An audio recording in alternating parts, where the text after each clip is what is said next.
आज हम जनपद जौनपुर के मियाँपुर मोहल्ले में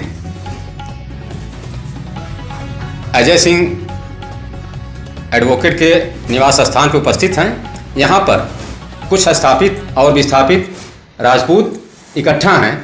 हम उनसे जानना चाह रहे हैं, सामने लोकसभा का चुनाव है और ये किस तरह से आगे अपना किसको मतदान करना चाहते हैं, क्योंकि इसके पहले एक विस्थापित राजपूतों की राजपूत हितकाणी महासभा चलती थी, जिसमें राजा सिंगराम ने सन 1984 में इसको विलय करवा दिया। और विलय कराने के बाद उन्होंने कहा था कि जो विस्थापित राजपूत हैं, जैसे चौहान, परमार, परिहार, इस तरह के जो विशेषकर चौहान के नाम से ही जाने जाते हैं, बोले कि इनके साथ हमारा रोटी बेटी का संबंध होना चाहिए। लेकिन आज तक ये संभव नहीं हुआ। तो हम आज जानना चाहते हैं, ये अखिल भारतीय क्षत्रिय महासभा के पहले राष्ट्रीय संगठन मंत्री हुआ करते थे, क्षत्रिय प्रशासनिक ग्रंथ के लेखक हैं ठाकुर आस्या प्रसाद सिंह। हम इनसे जानना चाहेंगे कि लोकसभा के चुनाव में विस्थापित राजपूतों को किस नज़रिए से देखना चाहते हैं। सबसे पहले तो हम उपस्थित सभी भाइयों को बड़ी विनम्रतापूर्वक सादर प्रणाम करता हूँ। रहा सवाल राजर्षि कुंवर श्रीपाल सिंह ने सूबेदार भगवान दीन सिंह से ऐतिहासिक खोज 14 वर्ष के अथक परिश्रम से उन्होंने इन भाइयों के विषय में काफ़ी जानकारी ली और बाण के जरिए राजस्थान से इनका इतिहास है। आज सवाल ये उठता है कि विस्थापित राजपूत ये स्थापित राजस्थान में थे, लेकिन मुगलिया अत्याचार से जब उत्तर प्रदेश को ओर पलायन किया तो ये अपने को विस्थापित कहने लगे, क्योंकि इनका फिर इधर विस्थापन हुआ। लेकिन ये एक हाटे क्षत्रिय हैं और एक तरह से देखा जाए तो स्थापित क्षत्रिय आज जो अपने को बहुत बड़े क्षत्रिय बनते हैं, इसलिए कहना पड़ रहा है कि धोखेबाजी करते हैं। राजपूत हितकाणी महासभा, अखिल भारतीय क्षत्रिय महासभा 1897 से बनी है। उसके पहले से राजपूत हितकाणी सभा इनकी थी।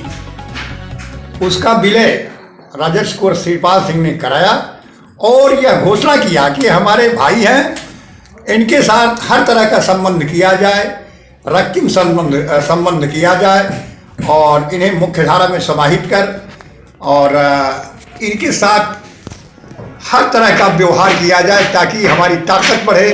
हम क्षत्रियों की यह लोकतंत्र में जो आज मुंडी गिनाने से लोग शासन कर रहे हैं, एक समय था कि हम लोग मुंडी कटाते थे, तो हम राजपूतों की एक बहुत बड़ी कमजोरी है या अपने संस्कार से गिनने वाले लोग हैं कि इलेक्शन में कहते हैं हमारे भाई हैं, आपको हर तरह संबंध किया जाएगा, इलेक्शन बीतने के बाद इन्हें नकार देते हैं।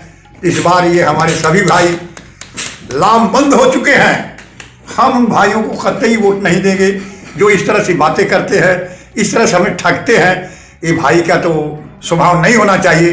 भाई तो भाई का भय हरता है, दुख हरता है, उनके मान सम्मान के लिए लड़ता है, उनके मान सम्मान की रक्षा करता है। जब तक ये हमारे समाज में नहीं होगा, दूसरे समाज वाले भी इन्हें ऐसे शब्दों से संबोधित करते हैं, हमको खड़ा होना पड़ेगा खबरदार से, ये हमारे भाई हैं, ऐसे शब्दों को संबोधित मत करो, तब जाके ये हमारा इनका अच्छा संबंध, अच्छा विलय, अच्छा राजपूती खूनों का रक्तिम संबंध हो। वैसे हमारे ये मिशन को हमने 40 वर्षों से बढ़ाया। राजा सात सिंगरामों के जाने के बाद जो भी अखिल भारतीय क्षत्रिय महासभा के अध्यक्ष हुए, इस मिशन पर काम कम किए। मैं खुला बोल रहा हूँ। केवल इलेक्शन के टाइम पे आते हैं, क्षत्रिय महासभा के जरिए इन भाइयों को ठगते हैं। ये इस बार नहीं होने देंगे, कतई नहीं होने देंगे इस बार, चाहे कोई भी कैसा बन के आए। अभी हाल में हमारी सरकारों ने, हम किसी की आलोचना नहीं करना चाहते, ऐसे नामों के साथ इनकी संख्या गिनाई गई जो हमें कतई बर्दाश्त नहीं है। हर जिले में इनकी संख्या गिनाई गई, लेकिन ऐसे नामों के साथ गिनाई गई जो इन भाइयों को बर्दाश्त नहीं हो रहा है।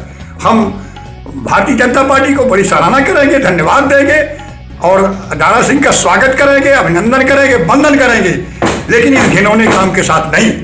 हम क्षत्रिय हैं और क्षत्रियों का दर्जा इन्हें देंगे। इनसे रक्तिम संबंध, रोटी बेटी के संबंध, हर तरह का संबंध किया जाएगा। ये गारंटी हमारे प्रतिनिधियों को देना पड़ेगा, चाहे कृपा शंकर सिंह हो, चाहे जो भी हो। जब तक ये गारंटी नहीं देंगे हमारे भाई, लिखित गारंटी नहीं देंगे और इसके बाद लिखित गारंटी देने के बाद हम निकट भविष्य में कोर्ट में जाएंगे और इस सारे विसंगतियों को दूर करने के लिए हम सब मिलकर प्रयास करेंगे। अब इस बात को कतई बर्दाश्त नहीं किया जाए, इसलिए हम तमाम भाइयों से प्रार्थना करते हैं, निवेदन करते हैं, आके बैठ करके चाहे मिल करके इन विसंगतियों को दूर करने के लिए, संबंधों के लिए कायम रहने के लिए खाके प्रस्ताव दें और कामयाबी की तरह खड़े रहेंगे तो ये भाई हमारे साथ रहेंगे, नहीं तो हमारी घोषणा रहेगी हम लोग अलग स्वतंत्र अपना। तो जिस तरह से ये लोग पहले ठगने का काम किए हैं विस्थापित राजपूतों को, तो क्या इस बार भी इनका तो कोई भरोसा नहीं है कि फिर वही रवैया अपनाएंगे या फिर जो है उनसे रोटी बेटी का संबंध करेंगे या अपना भाई मानेंगे? क्योंकि बार बार ये होता है, जब चुनाव आता है तो कहते हैं आप हमारे भाई हैं, आप भी राजपूत हैं, लेकिन जब ये समय बीत जाता है तो कहते हैं जो कुछ हम हैं आप कौन होते हैं। तो अगर ऐसी बात आती है तो बात तो आनी है, लेकिन हम ये जानना चाह रहे हैं कि अगर मान लीजिए ये लोग मानने के लिए तैयार नहीं होते हैं आपकी बातों को, तब आप किधर जाएंगे? तब हम जो हमारी बातों को मानेगा, जो हमें ये सम्मान दिलाने के लिए तैयार होगा, हम कोर्ट तक जाने के लिए तैयार है ना, आपसे बताया, हम मुख्यमंत्री के यहाँ जाने के लिए तैयार हैं, हम जगह जाएंगे, जो हमारा साथ देगा उसके साथ हम रहेंगे। ठीक।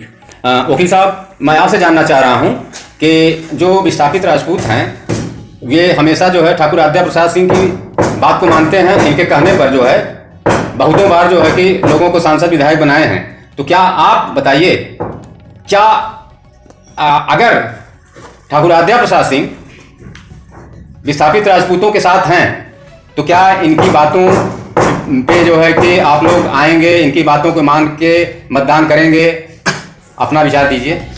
जी बिल्कुल, आप ठाकुर आद्या प्रसाद सिंह ने जो भी बातें कही हैं वो सही बात है कि थोड़ा सा सिस्टम बन जाता है पार्टी का भी और क्षेत्रीय समाज का भी। जब इनको वोट लेना होता है तब ये चौहान समाज के सभी लोगों से कहना चालू करेंगे कि भाई आप हमारे सहोदर हैं, सगे हैं, संबंधी हैं, लेकिन जो ही चुनाव का समय चला जाता है तो फिर उसी उपेक्षित भाव से पूरे समाज को देखने लगते हैं। यह एक निंदनीय कार्य है, क्योंकि क्षत्रियों की परिपाटी रही है कि कुछ हो ना हो समाज में, लेकिन जवान के बड़े पक्के होते थे। इस समय पर अपनी बात को बदलते रहेंगे, ये खुद क्षत्रिय समाज के लिए बड़ा घातक है और आने वाले समय में कहीं ना कहीं जो है कि इसका तरीके से राजनीतिक रूप से भी इनको क्षति उठानी पड़ सकती है। ठीक है। मैं आप रतन सिंह परमार, आप जो है हमेशा जो है गेरुआ वस्त्र धारण करते हैं और हिंदुत्व की लड़ाई लड़ते हैं। अगर मान लीजिए आपके मान सम्मान स्वाभिमान पे ठेस लग रहा है तो आप बताइए, इस जो लोकतंत्र का चुनाव है आप क्या कहेंगे इसके बारे में? किधर जाएंगे, कैसे जो है कि इस समाज को अपने स्वाभिमान और सम्मान दिलाएंगे? मैं सबको धन्यवाद देते हुए आपको ऐसा हमको बताने का अवसर मिला आज। मैं सन 1992 से आज 32 वर्ष हो गए भारतीय जनता पार्टी की सेवा करते चला आया। आज तक खोया बहुत कुछ। पार्टी या सरकार बनी 2017 से, लेकिन कुछ मिला नहीं। 2014 से केंद्र में सरकार बनी, लेकिन आज तक विस्थापित या राजपूत के मिशन पे सरकार ने कोई मतभेद को ख़त्म करने के लिए ऐसा कोई शासनादेश नहीं चलाया, जिसके कारण वोट के समय लोग एक हो जाते हैं, घर घर जाते हैं, जगाते हैं, जीतने के बाद उस मिशन पे नहीं आते हैं। इसलिए 2024 में विस्थापित राजपूतों की जो गरिमा को सम्मान देगा और लिखित, जैसे हमारे आदरणीय श्री आद्या प्रसाद सिंह ने कहा कि जो हमारे बीच के संबंध को बरकरार रखेगा, लिखित देगा, तो हम उस पर आएंगे और हम मतदान करेंगे। नहीं तो उसके विरोध में जो हमें सम्मान देगा, जो हमारी बात को मानेगा, उसको आने वाले समय में भविष्य में मतदान करेंगे। ठीक है। आपके जो है कि विस्थापित राजपूतों की संख्या बहुत अधिक है, लेकिन क्या जो है कि ठाकुर आद्या प्रसाद सिंह के कहने पर आप लोग जो है मतदान करेंगे? जी, ठाकुर आद्या प्रसाद सिंह के निर्देश पे कितने सांसद विधायक प्रतापगढ़ में बने। आज जो राजा भैया हैं या कोई भी है, सिर्फ विस्थापित राजपूतों के बल पे आज जो भी सांसद विधायक मंत्री बने, विस्थापित राजपूत के मतदान से ही वो आज अपने पैर पर खड़े हुए और जाने के बाद घिनौनी राजनीति करते हैं। इसलिए धिक्कार है ऐसे लोगों को मतदान करना, जो मतलब कि राजपूत बन के हमको राजपूत बता के वोट लेकर फिर उसके बाद उस सब को भूल जाते हैं, 5 साल विलय हो जाते हैं। धन्यवाद।